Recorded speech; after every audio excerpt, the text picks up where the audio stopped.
AEW talent are reportedly frustrated at Tony Khan airing the CM Punk and Jack Perry AEW All-In backstage altercation last night on AEW Dynamite. Plenty of details on that. Plus, the Young Bucks, they were involved in the segment that aired the footage, but reportedly the AEW EVPs were not in favor of airing the footage last night, and it was solely a Tony Khan idea. We'll let you know all of the details on this and more in this latest news update.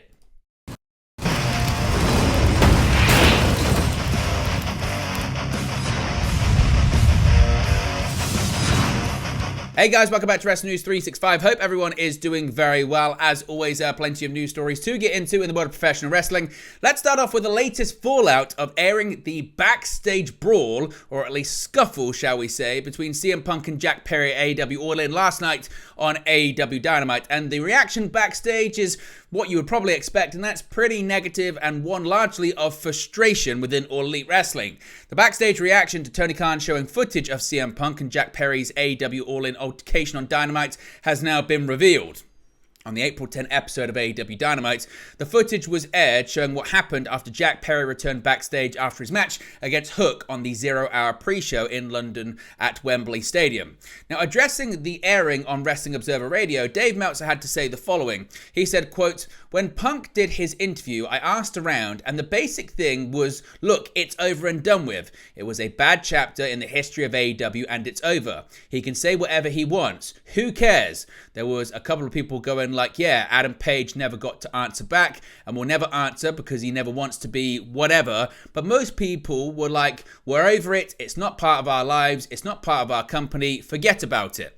He continued by saying, quote, "Now here, as soon as Tony did that," which was announced the CM Punk Jack Perry footage would air on television, "then I started hearing from people, and it was people who were just like really frustrated. Like, now it's back. The whole thing is back, and there's things that have happened and people who have been made to look bad now, and they can't answer back. It opened up a wound that needed to be closed. They need to move past this. This doesn't do AEW any good. If I'm Punk, I'm laughing about it, honestly.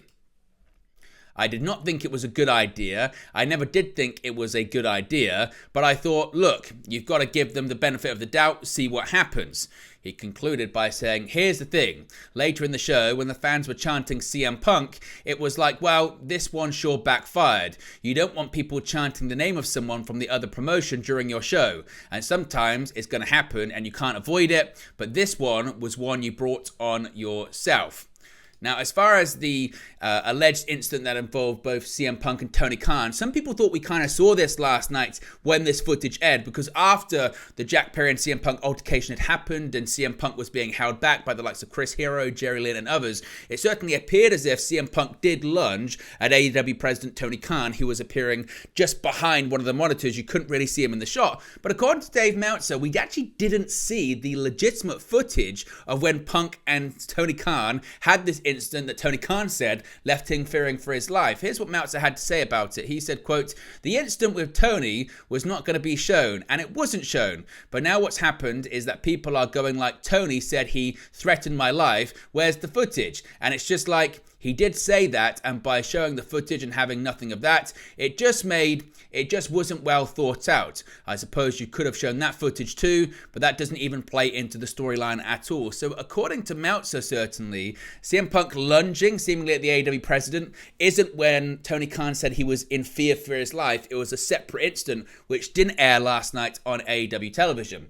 Now, one outspoken critic of AEW in the past certainly has been WWE Hall of Famer Bubba Ray Dudley, also known as Bully Ray. And he said the following after the footage aired last night on AEW Dynamite. This was on the Busted Open After Dark show. He said, quote, "This company needs help. At this point, I hope even you diehards realize that. Before I put my weary head down on my pillow, I will pray to God for AEW, and I will say, God, I hope they popped a rating tonight. I hope something positive came out of this footage or came out of tonight.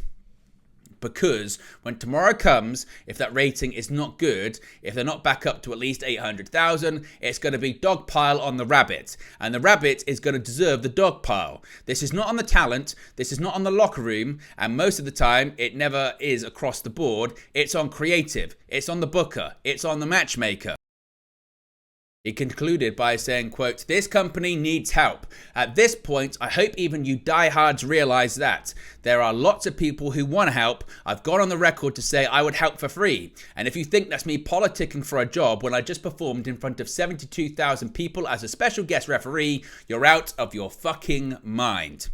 Now, interestingly, when it comes to this footage airing last night, of course, it was part of a segment that involved the Young Bucks. The Young Bucks narrated the footage, they were involved in it, and it was seemingly to tie in to the Young Bucks' upcoming match against FTR AEW Dynasty for the AEW World Tag Team Championships. But despite being involved in the segment, reportedly, the AEW EVPs, the Young Bucks, were not actually in favor of airing this footage last night on Dynamite. According to Wade Keller of PW Torch, he said the following, quote, "I've been checking with people in AEW, and I have been told that this was not something the Bucks were in favor of doing. It wasn't their idea. It was Tony Khan's idea that he wanted this out there." So does that change your perception of the Young Bucks in this, that this wasn't the Young Bucks' idea, and certainly they weren't in favor of this airing? This was a Tony Khan idea. Does this shift the blame onto Tony Khan, or is this just a case of people trying to save face because seemingly airing the footage has backfired? We have seen a largely overwhelmingly negative reaction to this on social media and within the industry. So are people trying to cover their backs and say, wow, this wasn't our idea? Or is it a case of, no, the Young Bucks did genuinely just want to move on from this? Let me know your thoughts about all of it, as well as the backstage reaction and frustration in the comments section below. Now, finally, a bit of an update when it comes to Raw and SmackDown for WWE, and it comes to the set changes we could be seeing and production changes we could be seeing for WWE's main roster brands in the coming future. With WrestleMania 40 in the books, quite literally, there are major changes set for both Raw and SmackDown.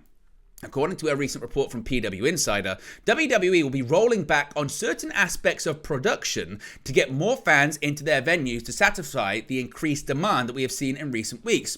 Looking specifically at Monday Night Raw and Friday Night SmackDown, the PW Insider report states, quote, "The SmackDown and Raw setup seen over WrestleMania weekend will be the norm going forward as a way to roll back certain aspects of production in favor of packing more fans into the arenas. Even Madison Square Garden will feature the smaller production setup for the June 28 SmackDown taping.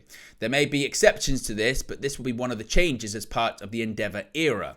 Now, as noted by Inside the Ropes, the changes were first seen on the April 8 Raw after WrestleMania with smaller screens in the Wells Fargo Center along with minimal staging. This is because WWE continues to be on a roll with seemingly sellouts every single week on television. So by scaling back to the production, the feeling is they can pack more fans into the venues, set more records, sell more tickets, and make more money. Do you think this is an interesting thing? Do you think this is the right thing to do? Let me know your thoughts, as always, in the comment section below. But there you go, guys. The latest pro wrestling news for you. Be sure to smash a like on the like button. Be sure to subscribe, bottom right hand corner. As always, let me know your thoughts in the comment section below, and I'll speak to you again very, very soon. Hey guys, thank you for watching, listening, streaming, or however you come across this video today. Be sure to click on the video on the right there to watch our next video, or click the bottom there to subscribe, or the bottom right hand corner. Thank you very much, and I'll speak to you again very soon.